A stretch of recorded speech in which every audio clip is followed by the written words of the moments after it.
speakers, either here at the Sadler's Wells Theatre in London, or joining us online via the Google Plus Hangout. Wherever you are, you'll get the chance to put your questions to those four speakers. But let me tell you something about who they are for the motion.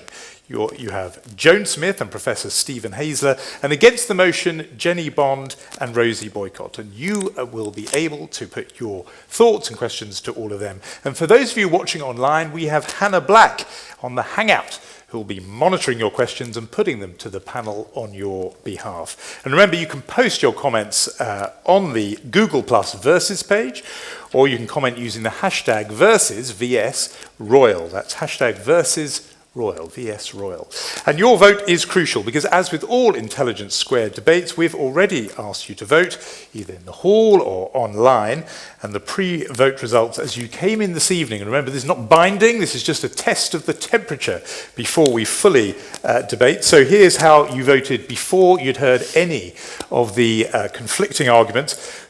Voting for, in other words, believing that this royal baby should never be crowned, was a whopping 55%. So a clear majority believe the royal baby should never be crowned initially. And then against that motion, who are supportive of the crowning of this baby, 21%. And with a very large, 1 in 4, 24% who say they don't know at this stage.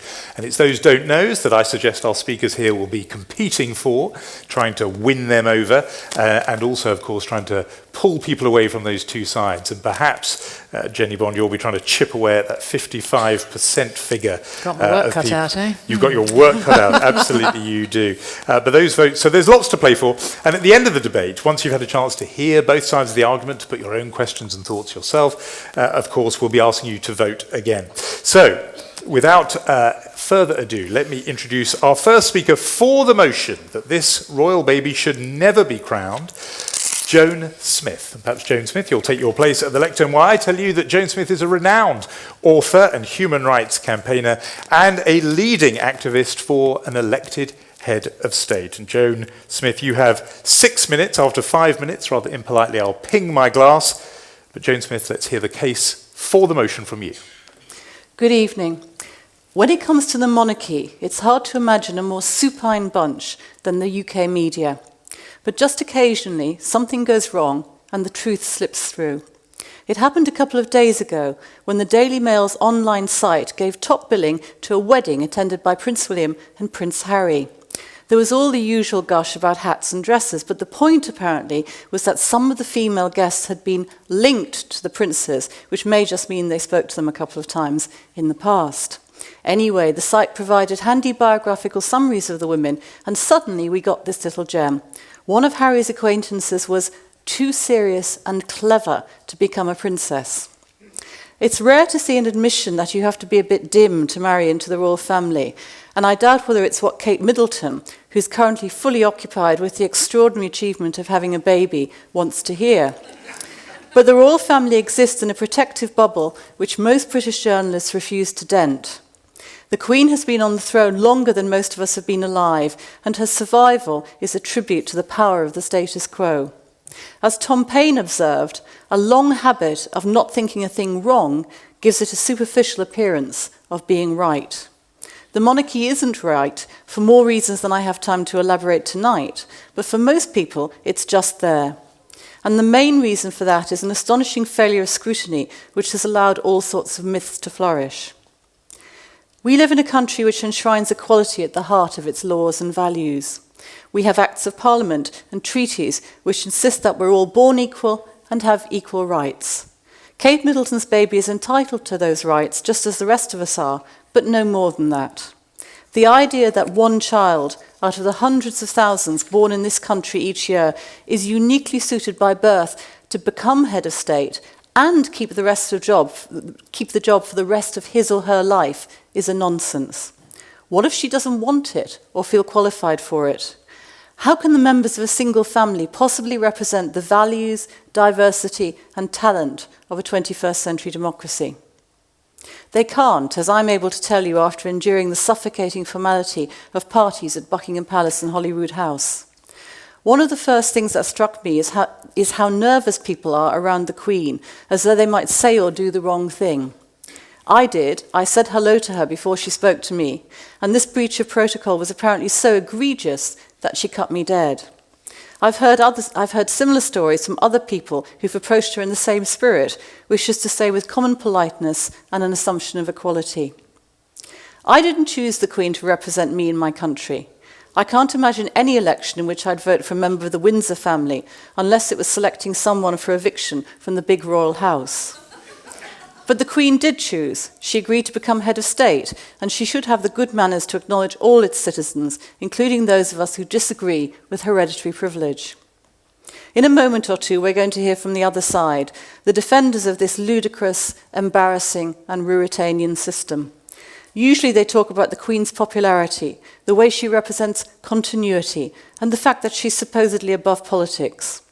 Whether she would be so popular if we knew more about her, in the way we know about people who go to the bother of running for office, is another matter.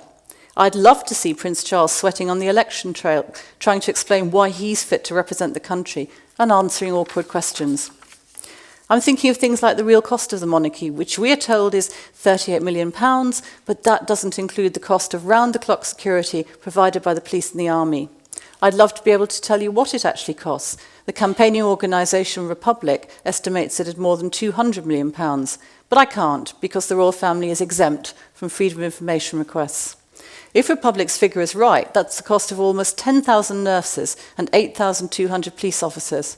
It's 112 times as expensive as the Irish presidency and makes Britain's royal family the most expensive in Europe. You won't hear about this in the Daily Mail or from most broadcasters. They employ people known as royal correspondents who do a job unique among British journalists. A defence correspondent doesn't tell you what lovely uniforms the generals are wearing, and an industrial correspondent isn't expected to be polite to the trade unions. Not so the people who cover the royals, who might talk about a royal divorce, the kind of stuff which habitually fills celebrity magazines, but wouldn't dream of questioning the existence of the institution. They'll tell you the royals are good for tourism, a claim for which there's no evidence whatsoever. Windsor Legoland is actually a bigger draw than Windsor Castle.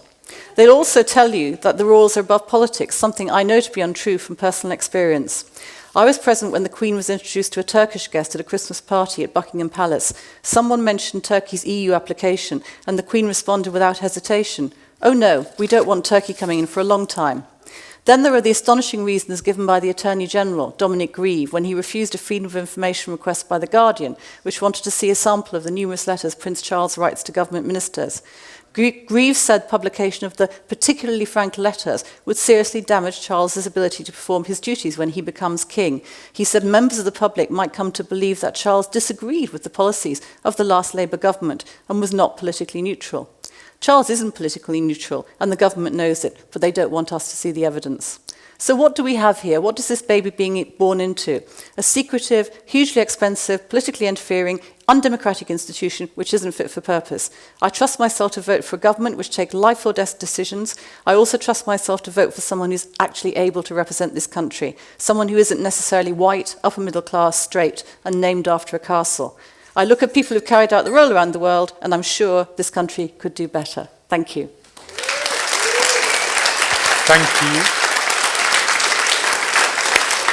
Thank you.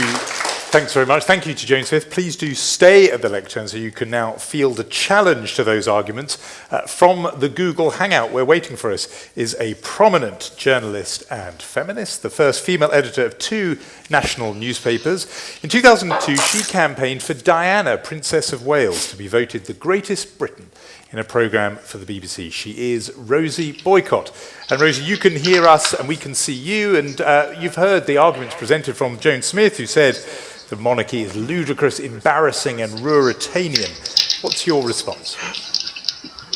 Well, my response is that I'm always very uncertain as to what we would get in its place. There were times when people said maybe Richard Branson would be an excellent head of state, but actually I think that would be pretty unbearable. I think there are very few Mary Robinsons and Mary McAleese around in the world. And if I thought that's what we could get, then I would be very happy about moving more towards Joan's camp. I think Joan's argument is excellent. I agree with an awful lot of it.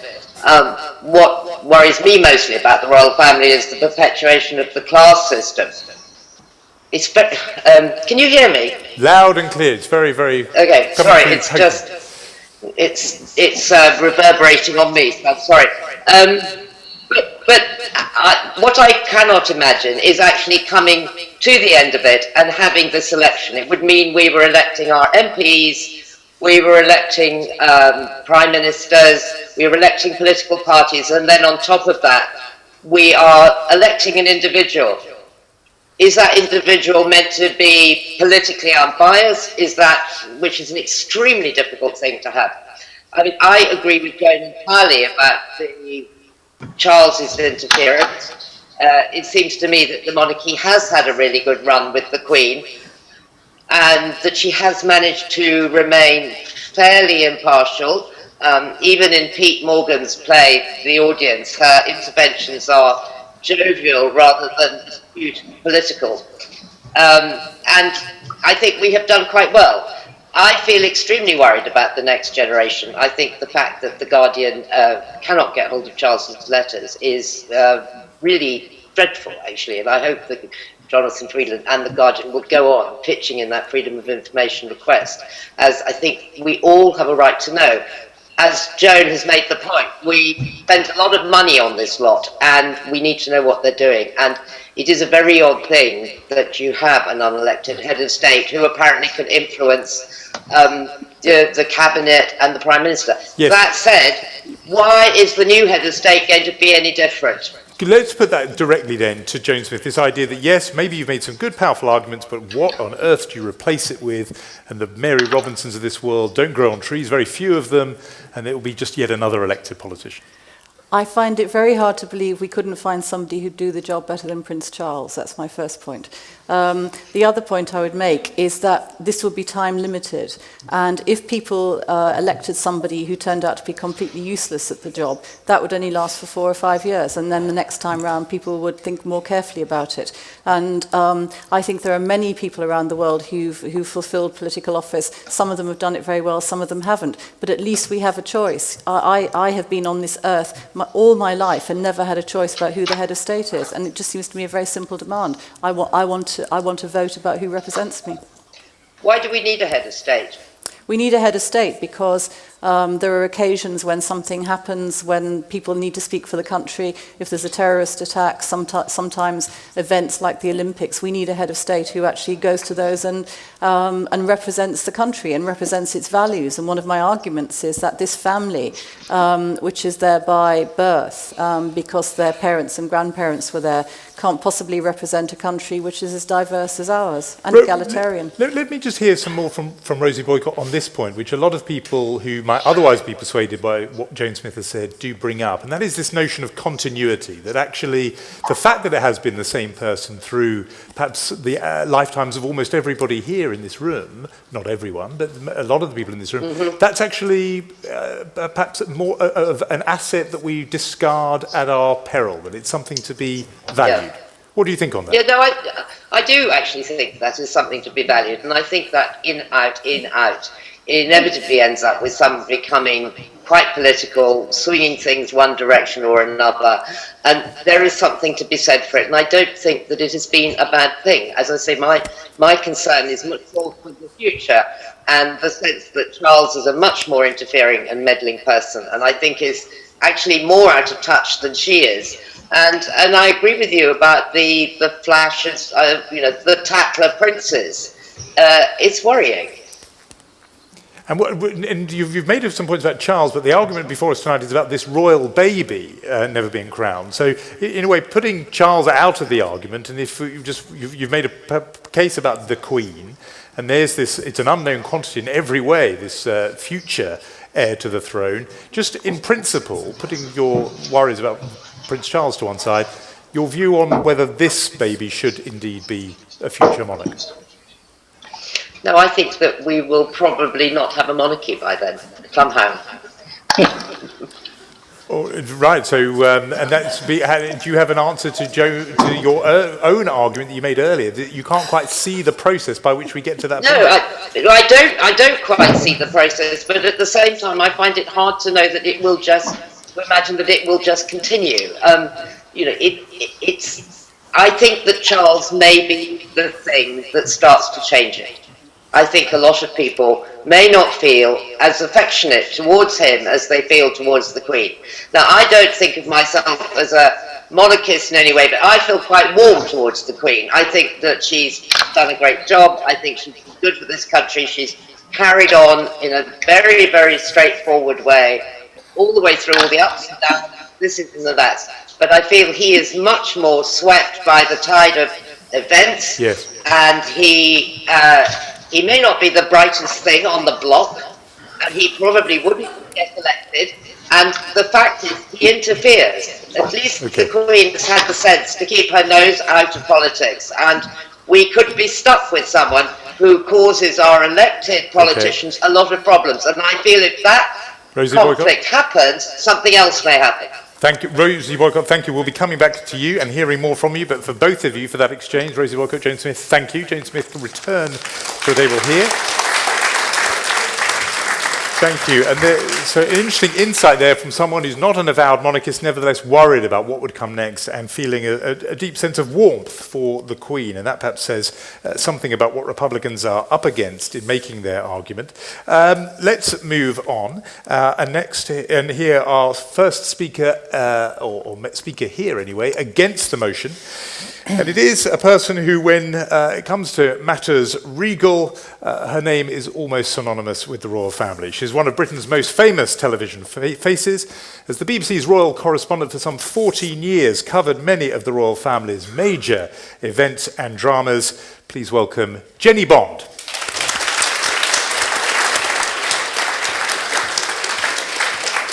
And Jenny also will have 6 minutes. A little ping of the glass will come from me when she's had 5. But off you go, Jenny Bond. Okay, well, good evening, everyone. Briefly rebutting some of those points, I never, ever, Joan, described what the Queen was wearing. I was not interested in what colour her hat or clothes were. It was television, you could see it for yourself, and it was irrelevant anyway. I was not always polite about the royal family. The palace always felt I had a great sting in the tail of my reports, and they disliked me. And I did frequently question the point of the monarchy and the future of the monarchy. 6 minutes, 6 facts. First of all, I would like to say, actually, I'm not a raving monarchist, but I am unpersuaded that it is the democratic will of the British people to unseat the sovereign and to replace 1,000 years of monarchy with a presidential system. I'm simply unconvinced that that is the will of the majority of the British people. Republicans speak a great deal about the undemocratic nature of hereditary monarchy, and it is a pure accident of birth, obviously, and we've had some very peculiar heads of state, very peculiar kings and queens, you know, some rather boring, some inspirational, some libidinous, and some quite quirky. Over the years and during those tumultuous Diana years in which I was reporting for the BBC, there's been plenty of ammunition for the Republican cause. I mean, they've handed it to the Republicans on a plate, really, all these evidence. And yet, opinion polls consistently show that the support for the Republicans sticks at around 20%, if they're lucky. And last year, as we saw at the beginning of this debate, last year with the Diamond Jubilee, support for the monarchy was at a massive 80%. Even amongst young people, 73% who were questioned favoured the current system. Now that is a level of support that any politician, any president would give his right arm for. So I think at the moment a referendum would clearly show a majority in favour of keeping the monarchy. So that's fact number one. This is a fantastically popular institution. Fact two, I think they're pretty good value for money. Yes, it costs a fair old whack. We have all sorts of figures banded around. You can do what you want with statistics. Probably around £34 million a year at the moment. This under the sovereign grant. It's a new system. But they have steadily been cutting costs over the years. I've been along to the palace many times, and they have opened their books to us and shown exactly what they spend on flowers, on cutlery, on everything. The minutiae of it. They've been squeezing it down. Yes, the Duke of York could be a lot cleverer. He could stop going around in private jets. How stupid can you be? I agree on that. But do you really think a president will cost any less? You really do? Well, a recent book suggested that the Obamas cost $1.4 billion a year. 13 years ago, which is the latest figure I get on the Air Force One, it cost $56,000 an hour to fly it. Do you really think that security for a president will cost any less than it does for the royal family? It's a two-way road. The monarchy is a huge attraction around the world. I accept that the tourists would still come to the UK without the monarchy, but there's no doubt that they do remain a massive draw. If you go down to the palace, ask the tourists, are they gazing through the gates to look at a museum? No, they're here to see the Queen, of course they are. The monarchy is a huge asset to the British brand. They really do fly the flag for us, and there's that recognition which is instant with the Queen. I mean, can you tell me who's the president of Ireland? Anyone know? No? Okay. It's Michael Higgins. Italy? Anyone know the president of Italy? No. Giorgio Napolitano. Yeah, well, I could go on. Germany? Anyone got Germany as president? No. Okay. There you go. The Queen is recognised throughout the world. I travel with her a lot. I've seen the delegations she takes, the business that follows, the smiling faces that follow her, actually. People envy our monarchy. Fact 3, as a nation, we are apathetic about elections. Who bothers to go to even a general election when we are talking about real power? Very few, well, about 60% generally at a general election turnout, 60%. Local elections, you know it's pathetic, 30, 40%. Who's going to go and vote for a president? Who's going to bother? I guarantee young people won't. Fact 4, the monarchy and the monarch is, as you said, meant to be quite separate from party politics, and the Queen absolutely is apart from party politics in a way that would be very, very difficult for any public figure to do. Impartiality, I think, is very valuable. And I don't think you can overstate the importance of the continuity and stability that the Queen has brought. For prime ministers who go and see her every week in confidence, that is a very valuable time to unburden themselves to the Queen. And Tony Blair said, quite famously, there are only 2 women I can tell everything to. One's the wife and the other's the Queen. That's important. And if you have a presidential system with someone chopping and changing all the time, you're going to lose that continuity. You're going to lose that stability. Fact 5, you may think of the monarchy as a stuffy old institution, and in many ways, I agree, it is. But it's evolving slowly. It's now, for what it's worth, on Facebook, on Twitter, on Flickr. There's much more access for journalists to go inside the palace to talk to people. They're bringing people in from outside, from industry, and from outside just the courtiers, the strict courtiers. It's moving with the times and evolving, and that is a very important part of why I think it is so successful. They're connecting with young people. William and Catherine are cool, and young people love them. They really do. You ask any young people, they're all over okay. They are celebrities now. And I don't think a president and his family would have the same connection with young people. Final, fact 6. The royal family are loved and valued by a good many people in this country. Deal with it. You know, it's very disrespectful, I think, to belittle the feelings of so many people, to scorn their attachment to an ancient institution. There's much to be said for loving your country, much to be said for loving the head of state who represents us very well around the world. So I say bring on the referendum. Let's see what the British people decide. I think they will decide we should keep the monarchy, and in the future, hopefully, if we have sovereigns as good as the Queen, they will say crown the new royal baby. Thank you very much, Jenny Bond. Stay where you are. Thank you. My memory may be wrong about this. I'm sure there was a survey some time ago where people were asked to identify a photograph of you and a photograph of the Queen, and many people did in fact select you as the that, my dear, is total bollocks, I have to say. Her Majesty. So thank you for that. He's also much, much older than me, so you can take that one right back. People thought you were a member of the royal family. I think that was my point. And that's also silly. Yeah. Now, thank you. Challenging you from the Google Hangout is the director of London's Global Policy Institute, the former chairman of the anti-monarchy campaign group Republic, and the author of numerous books, including The End of the House of Windsor. His name is Professor Stephen Haysler. And Stephen, your task is to challenge Jenny Bond, perhaps make some remarks of your own over the coming 6 minutes, and Jenny is going to stay and perhaps field some of those challenges. So off you go, Stephen Haysler. Well, Jenny, another tour de force by you. Very good performance in my view, and you made some powerful arguments. However, I think there's bound to be a however. I think there's one question that I'd like to hear you answer when you come to reply to me. And that is, why do you believe that every other child or baby born at the same time as the royal baby is born should be excluded from becoming head of state?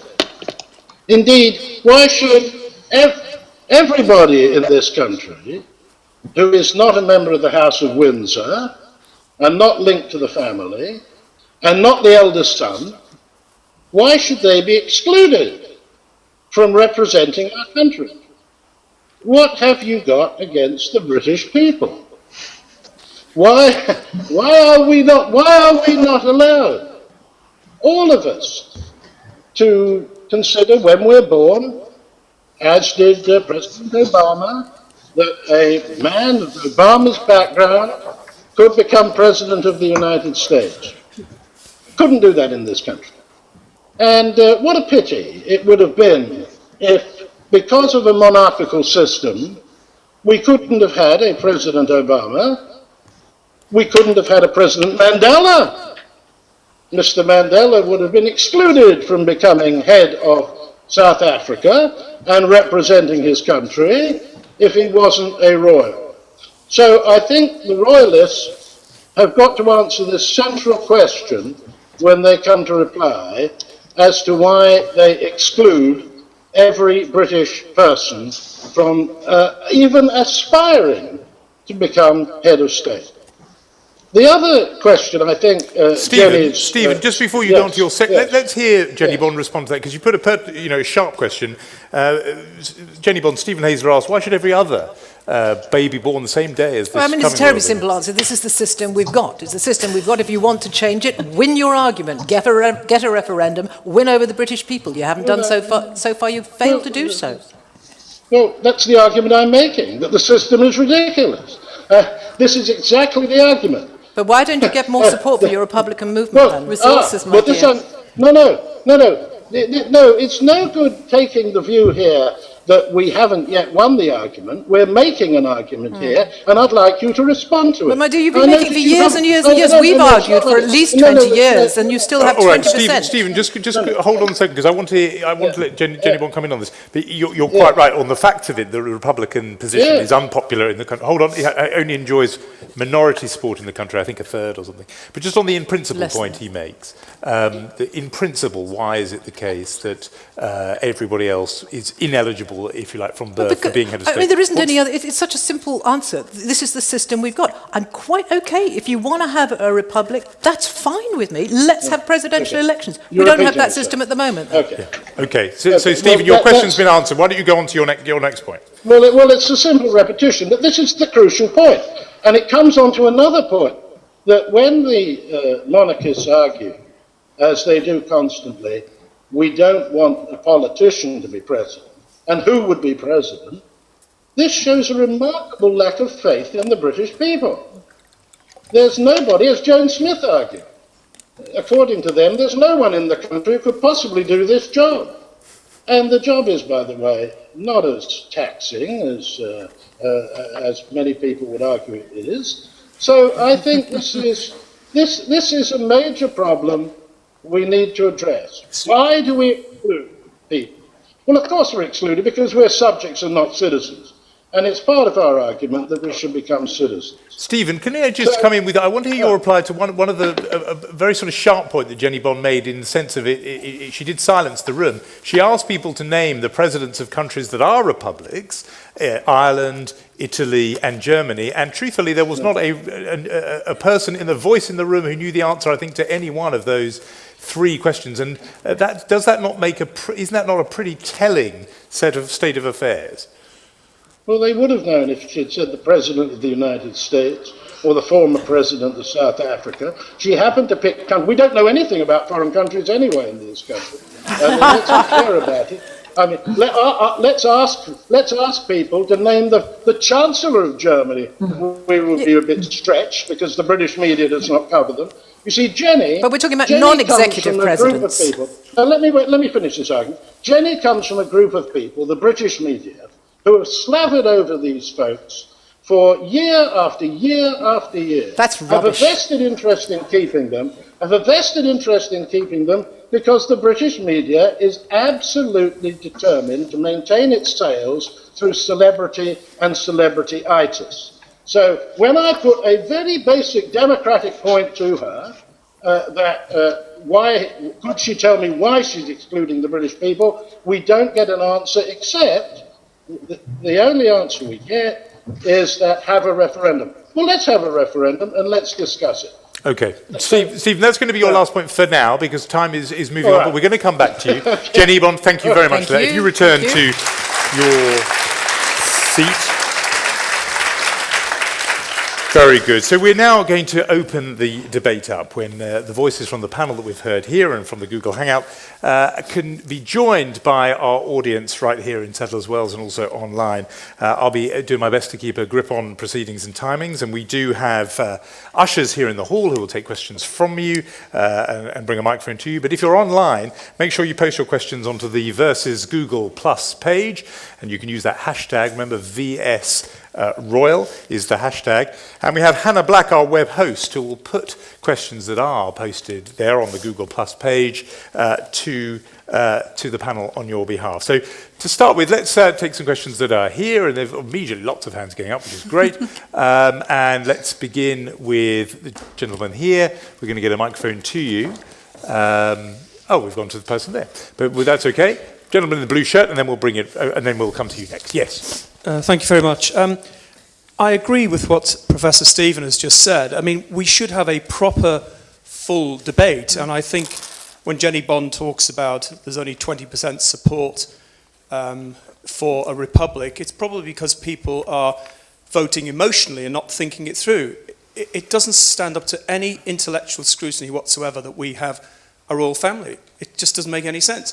So if we have a proper debate, a debate that is well informed and is out there so everybody can actually have a vote and look at the arguments, I think that would help. I'm perfectly happy with that. Can I come in? Well, James Smith. Yeah.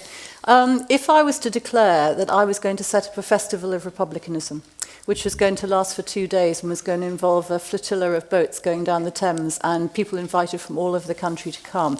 And I said to the government, and I'd like you to give me the same resources that you put into the Jubilee so that we, the Republicans, can make our side of the argument. I think things might be a little different. What we've had for 20 or 30 years is uncritical and slavish reporting. I watched TV news and I see people reporting the fact that Kate Middleton has gone somewhere, that Kate Middleton has walked along a street. Nobody says, what is the cost of this institution and why is Kate Middleton doing this? Our argument simply does not get the resources. And I think, frankly, the other side would get a hell of a shock if we had the proper kind of public debate where both sides are resourced. Okay, let's hear from you in the front row. Thank you. Do you think an elected head of state would have as much time to champion the British cause internationally and the cause of charities within the UK, or do you think that they'll be spending their time wrapped up in party politics? Okay, why don't we put that to you, Stephen Haysler? If we had an elected head of state, they'd be politicking, and they wouldn't be able to devote themselves in the kind of wholehearted way that the Queen has to being our representative, our figurehead around the world. Well, it depends who your head of state is. I mean, just imagine Charles as our head of state, or the Duke of Edinburgh as our head of state. Can you imagine the reaction they would have around the world? Now, the problem I think we've had is the Queen, who I readily concede is still quite popular in this country, nonetheless, and here's a central criticism of the institution and of her, has represented this country as still as an imperial monarchy. It's not really allowed us to think and understand our real position in the world. So I'm not persuaded that the monarchy is good for our international reputation. I never have been. And by the way, one other thing, Jonathan, very quickly. Yeah. When they say lots of people around the world love our monarchy and would like it, I think they like to gawp at it. I think they like a little medieval theme park that can give them a nice tourist attraction rather than actually want it on their own shores. Okay, Rosie Boycott, you've heard that argument. What do you think about this point about any future head of state would actually be politicking? That was the question that was asked, and wouldn't be able to devote themselves to this. And then Stephen Haysler says actually when she's popular abroad it's because people like to have a good old gawp at this kind of medieval relic. I paraphrase, but that was broadly his argument. That's fair enough. Well, he may be right. He may well be right about that. But I think that's the point about what we might get if we have an elected head of state. Will they be political? I mean, our worry, or my worry, about what's coming next, i.e. Charles, is that he will be desperately political and he will get in the way and interfere with people, and a head of state actually should glide above it and be benign. And there are very few Mandelas. I agree, we would love a Mandela, but there are very few of them. And it may run into a whole lot of problems, and I think Jenny's point of saying it's also going to cost us a lot of money. Very good, thank you. I'm going to take a group of questions now. I'm going to begin with you, and then I want to go to the Google Plus Hangout. But let's start with you, because you've been waiting very patiently. Okay, to Ms Bond, do you not think that in such an ethnically diverse country, such as our own, a white upper-class monarchy doesn't really represent the population adequately? Okay, so thank you very much. Do you want to give just a brief answer to that, and then we'll go online? Well, I mean, there's no reason to think that this royal baby of the future about whom we're talking will not marry someone of a different colour. I thought you were going to say the baby might be black. That would be a story. Let's go to Hannah Black, who's there in the Google Plus Hangout, our web host. Hi, Jonathan. Sorry, just recovering from that last point. Yes, I'm hoping Twitter's right across it. Go on, Hannah, what have you got? But that actually hasn't come up so much online, but it has been, the atmosphere on Google Plus has been surprisingly supportive of the Queen. People feel she's done a really good job. Maybe they're not so confident about what might happen in the future with Charles and so on. But just a couple of questions from Google Plus for the panel. From Mark Osborne, he makes the point, whichever way you see it, the millions spent on the royals is not that much compared to government waste. He thinks we get a good economic return on the royals and we should keep the institution, and it's government and government waste that we should look at reforming. And just another question from Google Plus from Rob Mackenzie. He says we should be proud of our heritage, but maybe it's time to move on from the royal family. We plough so much money into them, and what kind of message does this send to the millions in poverty who are struggling on low wages or on benefits and so on? So there's two questions from opposite sides of the argument there. Thank you very much. We'll come back to you as the evening goes on. Let's just hoover up a whole lot of these if we can. Where's the microphone at the moment? Who's got it? Let's pass it along the line to the young man here who's been waiting, and then we'll hear from you at the back. Yeah. I've been just to highlight the kind of fawning over the royal family that the BBC has. A couple of weeks ago, the biggest story on BBC News was about a barge crashing into a bridge. And that barge was the barge from the Royal Jubilee kind of flotilla thing. That was above Syria, above the NSA. But aside from that, for me, the monarchy is the most potent symbol of British imperialism and colonialism. And it just continues on to the extent that Prince Harry can go to Afghanistan and do an interview about killing enemy combatants, comparing it to like a game. That's a kind of potential future head of state. No, it's not. Come on, he's part of the royal family. Well, he's never going to be head of state. Yeah, it would take quite an elaborate series of circumstances, even more shocking than the baby mentioned by Joan Smith, for him to end up a scheme. Let's pass about there. Young woman who was waiting on the corner there. You were quite patient. Yeah. Can we pass the microphone back 3 rows? Lady in a blue skirt, I think. There we are. Yeah. I just wanted to say that it concerns me slightly that, Jenny, that you said that because somebody's in hello, that means that young people think that they're cool. I said okay, actually. Well, Well, no, I think that was just a small part of what I think is evidence from my experience of talking to young people. I've always thought that the biggest problem, the biggest threat to the monarchy was the apathy of young people. And I have noticed over the last 10 years that that has changed because young girls in particular think Harry's great. William has caused enormous interest. I've been around the world following them. Young people love them and they do identify them. We have two young men here who are somewhat different in their approach to life. You know, we see them actually going into supermarkets and doing the cooking and coming out on bicycles. And, yeah, just like us. That's right. So they're not set apart in the way that previous generations perhaps have been. And that's a good thing. That is part of what I'm saying about the monarchy, evolving, changing. Now, the interesting thing is that whatever the mood in this room, the climate of opinion is very much with Jenny in the country. All the polls show that. There's staunch support for the royal family. So I'm quite keen to take a question or contribution from somebody who would put themselves broadly on that side of the argument. So the hands that are up, are you broadly in that position? Okay, I'm going to trust that you are. Off you go. I don't know if I'm here because I didn't do this for the same reason that everybody else is, but well, the one thing about the monarchy for me is that every time you see a soldier salute, a soldier is actually saluting the badge, and that badge represents the Queen. And I was very worried about living in a state that had a politician or had somebody that was elected in that place, and had an army that would respond to the elected will of the people. The thing about the Queen is because if the Queen was to ever make a decision on that level, or any monarch on that level, it would cause a constitutional crisis so great that there would essentially be an election. The one example of this taking place was Juan Carlos in 1980, when essentially Spain looked like it was on the brink of another civil war. And Juan Carlos was able to call upon the Spanish army not to go against the will of the wider will of the people for a bunch of renegades who had caused a mini coup, and that for me it's a constitutional position, and I don't think people have kind of grasped that constitutional position enough. Let's hear Joan Smith respond to that point. It is the idea that actually people have a loyalty to the crown, the monarchy. The monarch embodies that abstract institution, and that people do shudder when they imagine anybody almost elected in that position. And you remember Margaret Thatcher famously saying, "We are a grandmother." People didn't like the idea of her, an elected figure, taking kind of royal authority or royal charisma to herself. What do you think on that? Well, she was pretty unpopular by then. I think whatever she'd said, people wouldn't have liked it. But I actually don't think most people think in these terms at all. I mean, I certainly don't have any affection for the crown. I have no relationship with it whatsoever.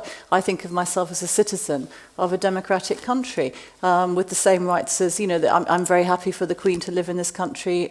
She doesn't mean anything to me whatsoever. And I think, you may be making a special case, but I doubt very much whether people the general run of the public would even make that distinction. And I'm perfectly happy for the House of Commons is now supposed to vote before the country goes to war. And I really like that element of democracy in it. Sorry, Joni, I just need to make one little announcement before we do, and you will carry on, I promise, I need to say that ballot boxes will now be going around for you to cast your vote. You've heard most of the key arguments here. I need you to either use one of these and either tear off a 4 if you're for the motion that the royal baby should never be crowned, and against if you're against, and if you still haven't made up your mind, you want to abstain, or you may have made up your mind and want to abstain, put the whole thing in the ballot box. And of course, for those of you watching on YouTube, the online vote is now live on the bottom right-hand side of your screen. I'm going to hear more of you who want to get in and also online, but Jenny Bond. Well, it was just a small point, perhaps a rather frivolous one, but I just wonder, Joan, why,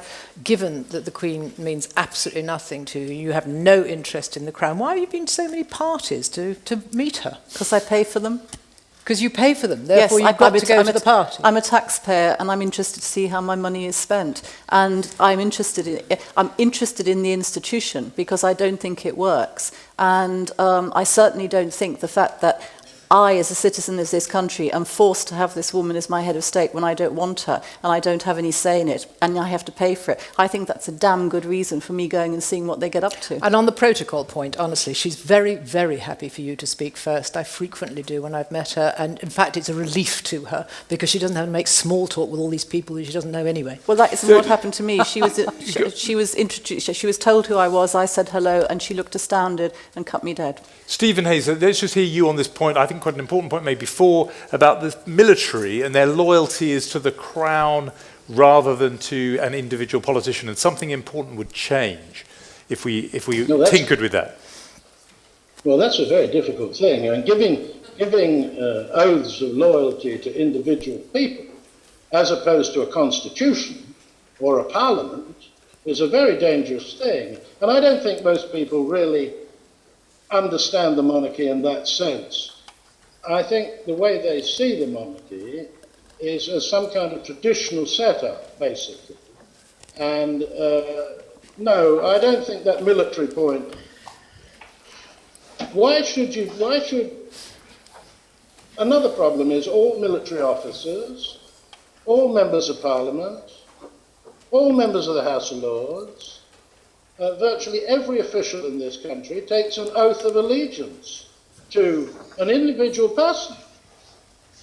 Much better to take an oath of allegiance to the Constitution. Okay, we've got that. Thank you. And to the people who they represent. Thank you, Stephen, because I think you've answered the point. The oath would no longer be to the crown, but it could be to a constitution rather than some other politician. Lots of hands up. I want to get in 2 or 3, and then we're going to bring it back. I think we'll hear from Rosie Boycott. Where is the microphone at the moment? It's hard for me to see right now. We're going to, I think if we hear from the lady in the front row, because I don't know where the microphones are right now, but whoever's got the microphone near them, in that cluster over there. Okay, well, it's down here. Okay, yeah. Nuts. The figure you often quoted was 8,000 nurses, I think, you could pay for with the monarchy. How much does Republic spend? I was looking on their website, and the figures they quote for the monarchy were no real facts to back them up, to be honest.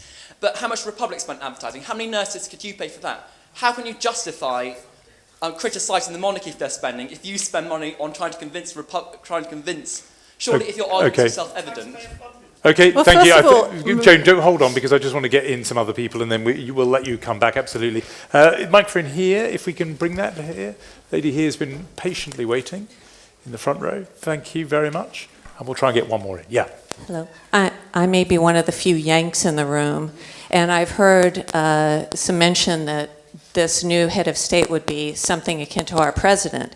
Our president is one of the 3 legs of our government, the executive, the judicial, and the legislative. So I would think that if the Queen is going to be replaced with another head of state, that head of state would be much more potentially powerful. And how would that affect the existing form of government? Okay, those are good questions, both of them for the Republican side of the argument. Hannah Black, our web host, has some online reaction. Let's hear from you. Yeah, this is a question from Peter Knopfler and also some others online, saying maybe rather than abolishing the monarchy entirely, we could consider downsizing it. Perhaps we could get rid of Canada, for example, as I think one of the... Another question about the kind of clash between maybe the monarchy and perhaps ideas about meritocracy. Does it really send a message about a meritocratic society that we might want to live in? Okay, let's go to you, Rosie Boycott, on that. That proposal of downsizing the monarchy, changing it, there was, I think, the suggestion that Canada be dropped, unless I misheard that. But I'm just wondering, because of your position was a sort of nuanced position, I'm just wondering if that is the kind of proposal that would appeal to you, not to abolish or just continue as we are, but to change it in some way. Yeah, it does appeal to me, because I think that there are a lot of problems, especially as that American lady just said. We would invest another elected official with a lot of power. I think inevitably the feeling that they were elected by the people for X years to be head of the state, unless they're a moron, how are they going to be non-political and non-interfering?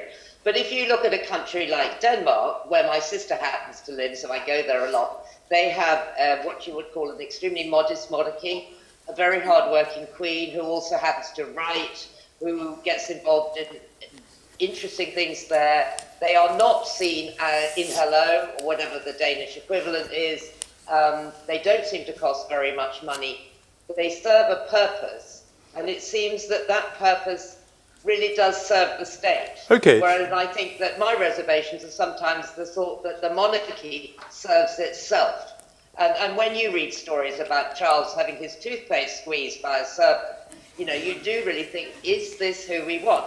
So I think the knockback is much more realistic, and a much more realistic thing that we could get to. Well, Prince Charles, Jenny Bond. in fact, is on record as saying he wants to slim down the monarchy. That is the direction it's going in. And the Queen made this very obvious herself at the Diamond Jubilee, when all the focus was on the 7 main members of the family: the Duke, the Queen, Charles, Camilla, William, Catherine and Harry. Those are the only people who were on the balcony instead of all the rest of them. So there is this move to slim down the monarchy, and Charles is in the forefront of that, absolutely. And I think you're all being rather unfair to Prince Charles, actually. I personally think he's a deep-thinking, philosophical man who's been far ahead of his time for a number of years. Well, I've known him for a number of years, and he was very forward-thinking on a number of issues that are now mainstream. He was a Green before it was fashionable to be a Green, for example. I'm going to bring in Hannah Black, because Hannah has an audience member there ready to contribute to this debate. Hannah Black. Yes, Jessica's about to join us from Google Hangout, so we're just going to switch to her now. Hi, Jess. Hello. Hello. Hi. Hilary Mantel said in her royal body speech that we're happy to allow monarchy to be entertainment. Does the panel think our desire for extensive media coverage of the royal baby will strain the relationship between the royal family and the public? Okay, thank you very much, Jess, for that question. Very interesting. Picking up, I'm going to put this to you, Jane Smith. I think you wrote quite a bit about this after it happened, about the whole Hilary Mantel business. I have a memory of you commenting in that debate.